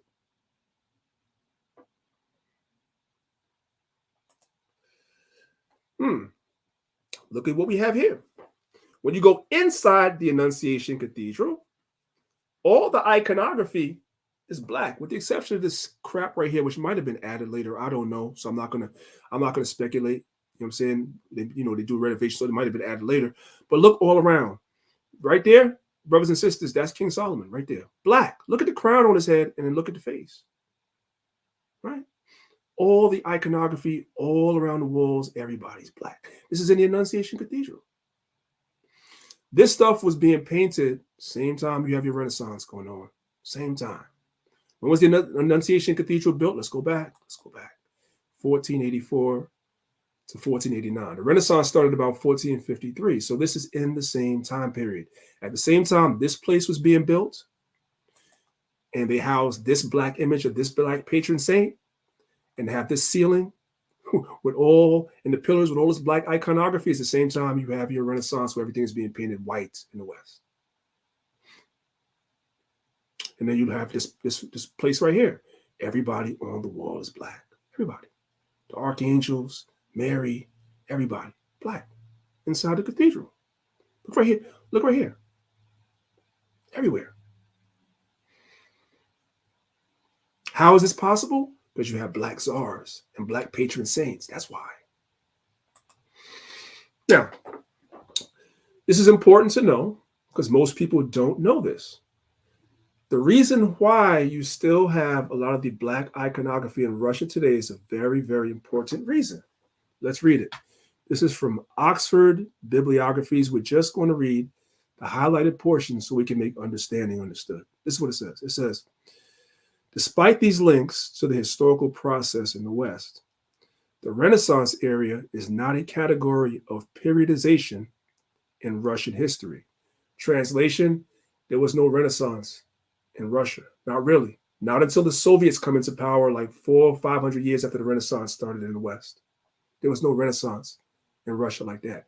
You still have black czars going into the 15 and 1600s still. So you still have black iconography being painted still. There was no Renaissance. That's important. The Most High allowed that stuff to be preserved for us.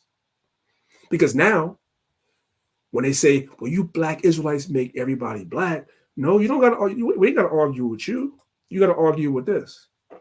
I'm not going to argue with you. I want you to argue with that. That's what you argue with. Explain it. Who made these black? Anyway,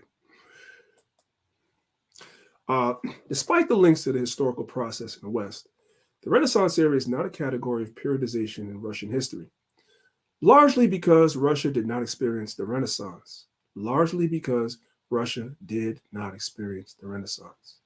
nor, of course, the Protestant Reformation, even if it did borrow the political, cultural, and even religious styles. So Russia did not experience the Renaissance. I've always told people that, but as we say, demonstration beats conversation. The reason why the icons are black, I'm giving you guys the answer, the cheat code and the answers to when people come up to you guys and ask you questions, whether it be on Clubhouse, whether it be at camp.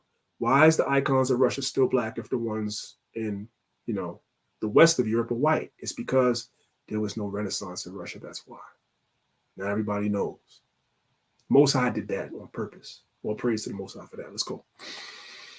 This is another book I have. It's called the Russian Review, Volume 2. It was written in 1942. And it pretty much says the same thing. There was no Renaissance in Russia. Won't waste your time with that. Who is Vladimir of Kiev?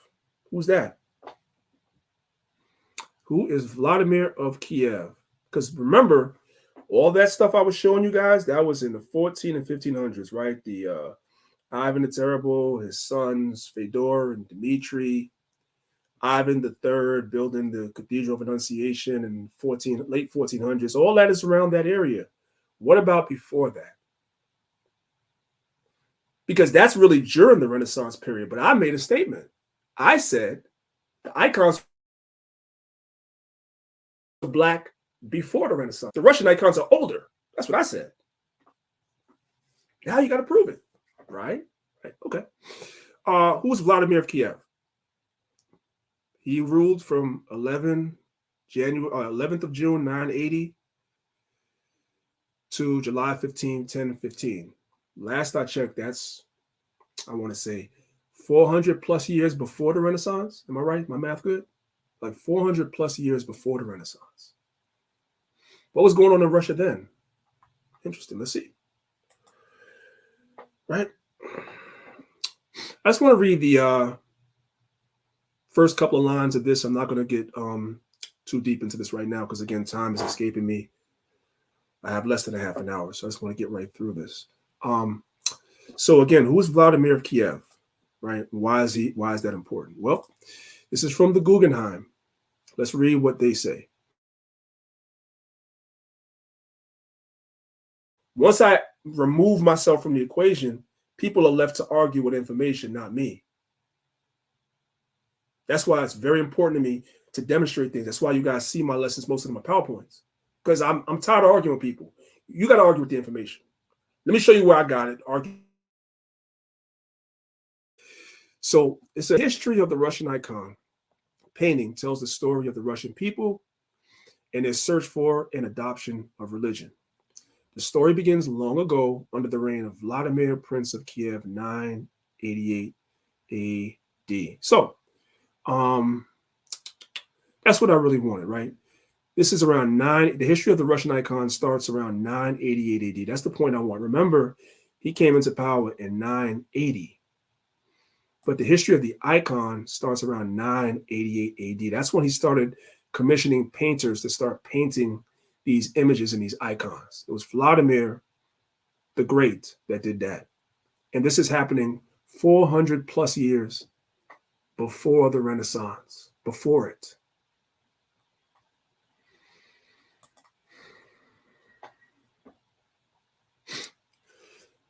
So now let's look at this. This is Vladimir with his sons Boris and Gleb, and this is at the Tretyakov Gallery. I meant to fix that from Sunday. I did not. I spelled gallery the wrong way. That's okay. Somebody will be like, the nigga can't spell. Nigga can't spell. This is from the Tretyakov Gallery, right? This is Vladimir. You guys can see. Look at him first, right? This dude has an afro. Compare his complexion, his afro, and then look at the crown he's wearing above his head. That's a black guy, right? Now look at his hand right down here. He's holding something right here. And look at his other hand right here. It's a black guy. This is the guy that brought icon painting to Russia, and they painted him as a black guy. Now, I'm not going to sit here and lie to you and tell you that over time, they haven't tried to touch these images up, but you can clearly see, if you have a little bit of discernment, this is a black guy. And his two sons are black too. Look at their hands. Look at their hands. Look at their complexion compared to the trimmings of their garments and their shoes, the gold trimmings. These are black people. But if that's not enough, right, the Bible says 2 witnesses. Here's another image of them with scenes from their life, and it's the same freaking thing. 400 plus years before the Renaissance. 400 plus years. And the guy that brought the icon painting to Russia, they depict him as a melanated brown guy with an afro. Look at this guy compared to his crown. Come on, what are we talking about? And his 2 sons.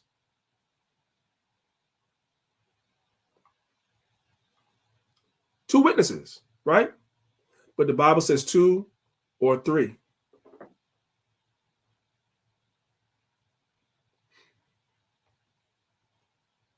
Every time they paint these guys, they paint them as being brown, melanated. Every single time, because they were.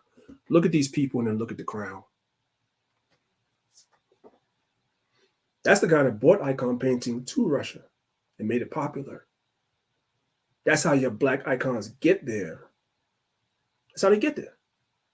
And then the Most High made it so that they ruled way beyond when we lost Western Europe, when the Moors fell, right? And we started losing our stronghold in Western Europe. When that was going on, we still had the East. And we were still churning out iconography and everything from the time of Vladimir all the way through the Renaissance. And that's why that iconography still exists. That's how it got there. And it's older. That's the point.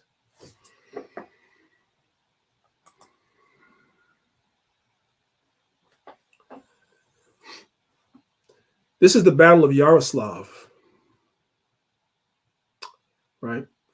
So the Black Russians were having wars with the Mongols and the Tartars, right? And so you had, I'm not really going to do a whole bunch of reading right now. You had 2 competing factions that came together to fight against the Mongols and the Tartars in 1238, right? Look at this right here. This is the army on one side. This is where the term knights in shining armor comes from. These guys are all wearing armor, and every face under the armor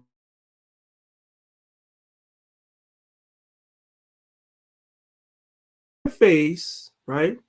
And then come all the way down and look at the legs on the horses. Look at the legs on the horses and look at their faces. This is from 1238. Prince Vsevolod of Yaroslav. Black people. And look at their king, a black guy with a golden crown, a black guy. You guys see that? And then look at the competing army over here. Same thing. Look at their armor and then look at their faces. And compare their faces to this white horse down here. What do you see? Everybody in this image from 1238 AD is black. Everybody. This is in Russia. That's how that black stuff gets there. Because we were there. All right. All right, y'all. Give me 1 second. So what I need for you guys to do for a second is, you guys already know how I like to do. I want to make sure that understanding is understood. So I want you guys, if the lesson made sense, I need for you guys to put 1 in the chat and let me know the lesson made sense. Can y'all do that for me, please? If the lesson made sense, I want you guys to put 1 in the chat and let me know. All right. I still have 20 minutes. I'm trying to decide if I should give y'all more. Y'all don't want no more, right? Y'all was like, that's enough, nigga. That's enough. You guys don't really want no more. Oh, no, that's not what I wanted. That's not what I wanted.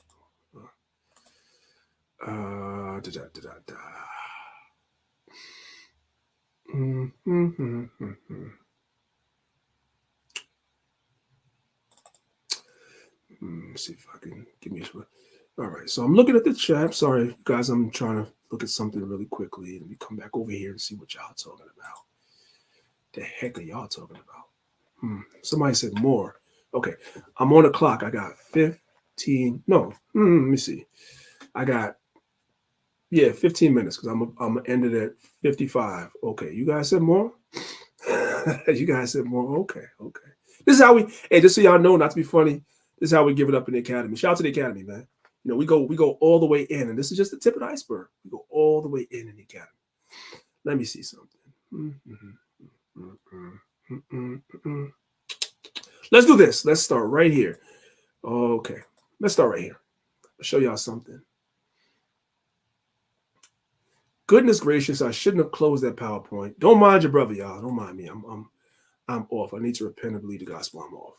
If I'm gonna show y'all this, I gotta show you this too. All right, let me see. Where's my guy at? Right here. Boom. I'm gonna blow y'all mind right now. Watch this. I'm gonna blow y'all mind right now. Watch this. All right. Got a ton of windows open that I don't need to have open. Let's see. I'm confusing myself. All right, here we go. Don't mind me, man. It's gonna be all right. Y'all say keep going. I got a couple minutes. Let's keep going. Okay, so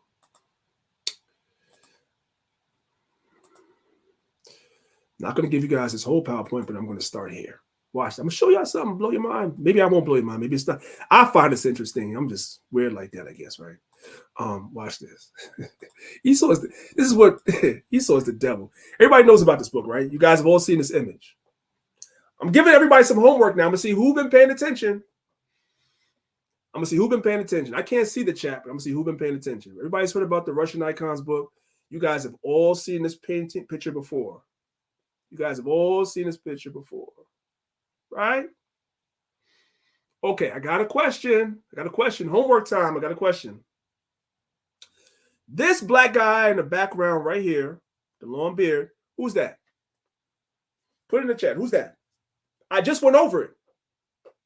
Who is that? I'm not looking at the chat. I'm going to give y'all a second. I just went over it. Who's that? Okay. Since I don't have time to waste, let me help y'all out.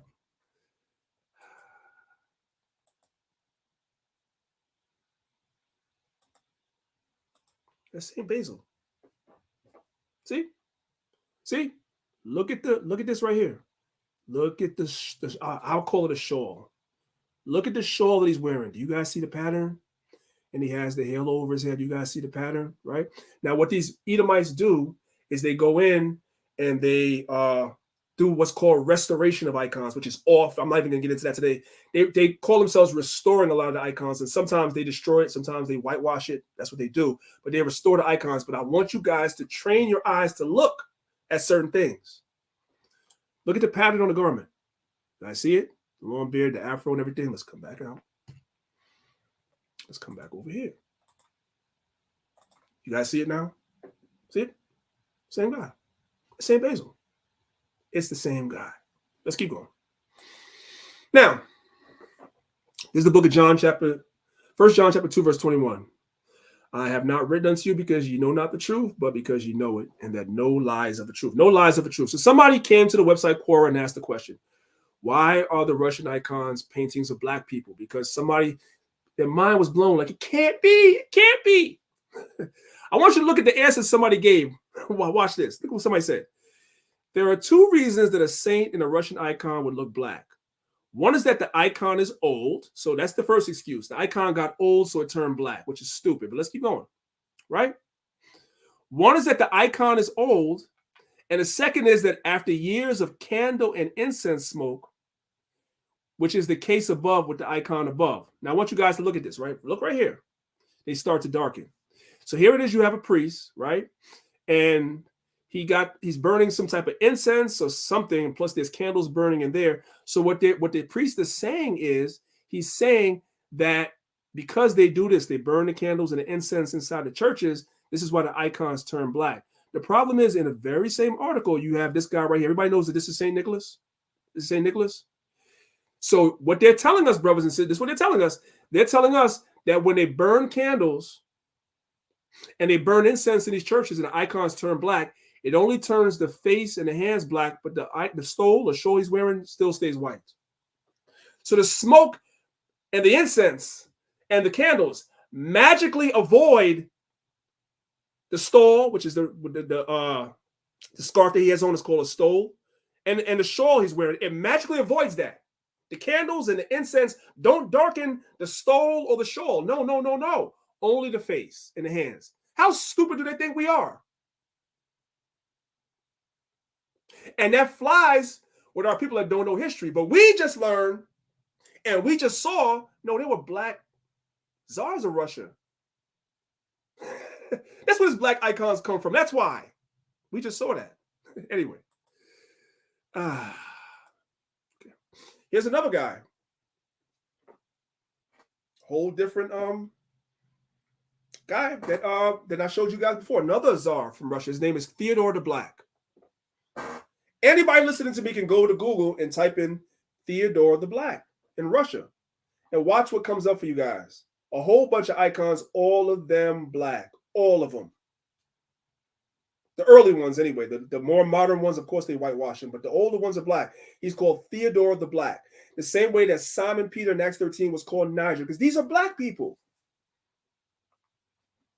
Yeah. At the Yaroslav Museum, there's an icon of Theodore the Black, the guy we just saw, and his two sons, David and Constance. This is at the Yaroslav Museum. I'm telling you guys where you can find this stuff at. Here's Theodore, right? Black. There's his sons, David and Constance, black. And they come to go to war with this black king and his wife right there. Do you guys see that? Uh-oh. Somebody's saying they can't see it. Am I not sharing it? I'm not sharing it. I'm wilding. Wait a minute. You guys said you guys could see it. Let me stop sharing for a second. I'm running out of time. Hold on now. If you guys can see it, put one in the chat. Let me know. I don't want you guys to miss this. So if you guys were able to see it, put one in the chat. I want to make sure. I got a text from somebody that said they couldn't see it. Well, you guys did see it. Okay. Let's go back. I'm running out of time. Let's go back. It's okay. I appreciate the help, y'all. I appreciate the help. It's okay.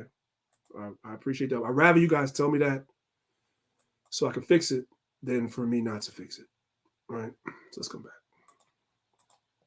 Okay. So we were right here, right? Mm-hmm. This is in the Yaroslav Museum. You notice that this is a black king, black, and his wife. Look at her face. And Most High is good. When these guys painted it, the contrast in colors make it clear that we're not making it up. Look at her face and then look at her scarf she's wearing. Look at it. It's a black woman and a black man. Black kings of queen in Russia, and then a black king right here and a prince. They were getting ready to go to war. Black. That's how the black icons get there. We don't have to make nothing up. You guys already saw this. Fedor, son of Ivan the Terrible. You guys already saw that, right? You guys already saw that. What else? What else do I want to show you guys? There might be something else in this PowerPoint that I didn't. Let's see. Okay. Yeah, let's do this real quick. Okay. 3 more slides real quick. You guys are familiar with the catacombs. I'm not going to go. If you're not familiar with the catacombs, another day, another time. That's underground places where the Israelites that were Christians in Rome, they would go to meet, places like that, bury their dead, have their ceremonies and feasts, which were outlawed in Rome. And this is an icon of Christ in between Peter and Paul. The icons that are on the walls, after a while, Esau went in there and messed it up, but you can still see that these are black. If you look at their garments compared to their hands, especially this guy's hand right here, you can see that these are black people. You know what I'm saying? Whether it be time or whether it be them going in there and messing with it or a combination of both, we could clearly see and look at the people underneath them. Black. We see that, right? This is in the same catacomb. This is the story of Jonah. Jonah being thrown off the ship. Everybody in this image is black. You know, these catacombs go back to the 300s. These catacombs go back to the 300s. That's at least 1,100 years before the Renaissance. And the iconography of the Bible people in the catacombs is black. It's like 1,100 years. The Renaissance started in 1453. These catacombs are like from the 200s and the 300s. That's like 1,100 years before the Renaissance. This is what Kyrie was talking about. It's what he'd been reading and studying.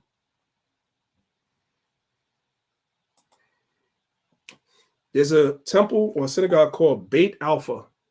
Beit Alpha. And on the floor of that synagogue is an icon or image of the sacrifice of Isaac by Abraham. Right? This is it right here on the floor. Everybody in this image is black. Let's come closer. Boom. Look at their garments and look at the face, look at the afros and everything. Everybody here is black.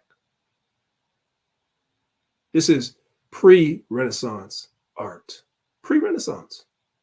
So the point that I'm trying to make, or I've been trying to make to everybody, is this is what they're afraid of, and this is why they have to silence brothers like Kyrie, brothers like Kanye, and anybody that has like a large platform. They have to silence them, because if this stuff gets out, it's over for them already, right? Real quick, let's get a scripture real quick. Let me not stop sharing. Let me come over here real quick. I want to end it off with a quick scripture if I could. Let's go to Bible Gateway.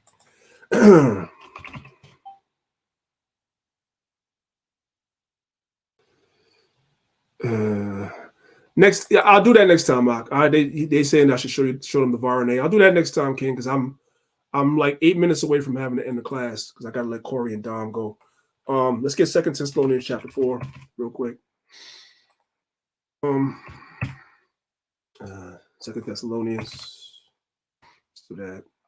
Okay.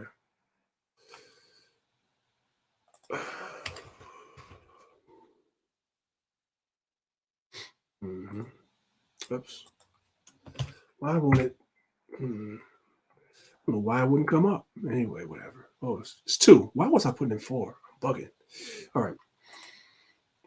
I want to read 2 Thessalonians chapter 2. I'm just going to read verses 6 and 7. And now you know what withholdeth, that he might be revealed in his time. Who is the he? The man of perdition. He's going to be revealed in his time. It was already at work during Paul's time, but it's being revealed in our time now more than ever. For the mystery of iniquity doth already work. Only he who now letteth will let until he be taken out the way. The Most High is allowing them to rule and go into perdition until the Most High sends his son Christ to take them out the way. Here's the point. And then shall that wicked be revealed, whom the Lord shall consume with the spirit of his mouth. What is the spirit of the Most High's mouth? The truth. The truth coming out. It's consuming these devils. That's why they're shutting Kyrie and Kanye and everybody else down and want to shut us down too. This truth is consuming their society. The more of our people that wake up is the short of a time that they have, and they know it. Whom the Lord will destroy with the spirit of his mouth. That's us teaching. That's how people are able to have access to these the truth. Us making videos, everything that we do, movies, whatever, documentaries, whatever. It's consuming them. And then after that's done and the elect is sealed, and the Lord shall destroy with the brightness of his coming, because the Lord is going to send his son, and the son is going to destroy it. He's going to put the final smack down on his place. But we're already doing it with the spirit of the Lord's mouth, which is this truth. We give all praise, honor, and glory to the Most High God, Yahweh, and we do so, of course, in the name of his only begotten Son, Yahweh Shah, who the world ignorantly calls Jesus Christ. I love you, brothers and sisters. I appreciate it. We are here every Saturday at 10 a.m. A few brothers and sisters are new to our Sabbath class. We are here every Saturday, 10 a.m. Eastern Standard Time on this channel. If you are not subscribed, and you enjoyed the presentation, this is how I give it up every week. PowerPoint presentations, this is how I give it up every week. Subscribe. Make sure you're here 10 a.m. Eastern Standard Time every day. Peace and blessings to everybody.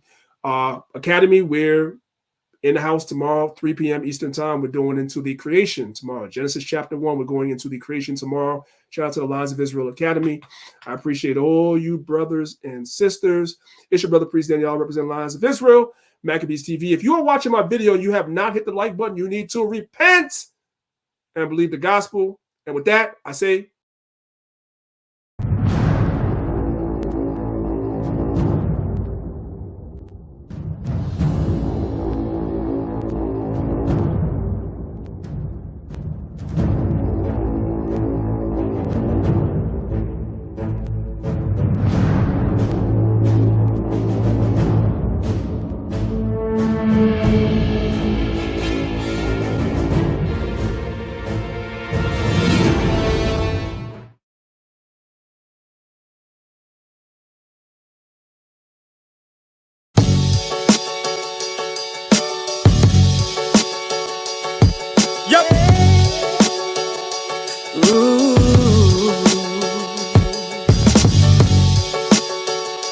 I made this during the pandemic, y'all. To unleash the full power of the federal government through this effort today, I am officially declaring a national emergency. Let's go! Father in the sky, I shed tears, I don't know why, but I'm a child of the Most High, so they can't break me if they try. Father in the sky, I shed tears, I don't know why, but I'm a child of the Most High, so they can't break me if they try. The curses, the plagues, is it all a dream? The curfew, the troops, the world's on quarantine. The social, the 6 degrees of separation. The troubles of Jacob, the need for preparation. My vision is focused, I won't speed a rush. And if there's hate in your blood, then you need a flush. Yes, the priest is back, the Most High be praised. I'm making them sick, this song is 5G waves. As real as they come, won't find no fugazi. A man amongst men, so Gail and Oprah hate me. And Jesus had warrants. Paul wrote letters to Corinth. And Esau is red, and Donald Trump is orange. The faces, the gestures, that cat is so comedic. Corona, the virus, the plagues is sent on Egypt. We were slaves, led away to other gods. I ain't preaching shy, I'm killing them with current laws. Father in the sky, I shed tears, I don't know why, but I'm a child of the Most High, so they can't break me if they try. Father in the sky, I shed tears, I don't know why, but I'm a child of the Most High, so they can't break me if they try. The riches, the fame, is it all for Skrilla? The mask and the gloves so COVID doesn't kill you. The panic, the fear, the news is so fallacious. The Isley, the brothers, they say it's so contagious. The doctors, the nurses, the need for ventilators. The 1,200 cash they gave to stimulators. The signs and the warnings, don't forget the scriptures. Prevention and cure funded by special interests. Still in the streets, surely. Some say that he's worldly. Flow is sick like why Tekashi got released early. The judges, the lawyers, they say there's no defense. Season 8 Game of Thrones, cause it don't make no sense. And that's the rundown, TV is saturated. The fear is the push to get us vaccinated. We were slaves, led away to other gods. I ain't preaching shy, I'm killing them with current laws. Father in the sky, I shed tears, I don't know why, but I'm a child of the Most High, so they can't break me if they try. Father in the sky, like I shed tears, I don't know why, but I'm a child of the Most High, so they can't break me if they try.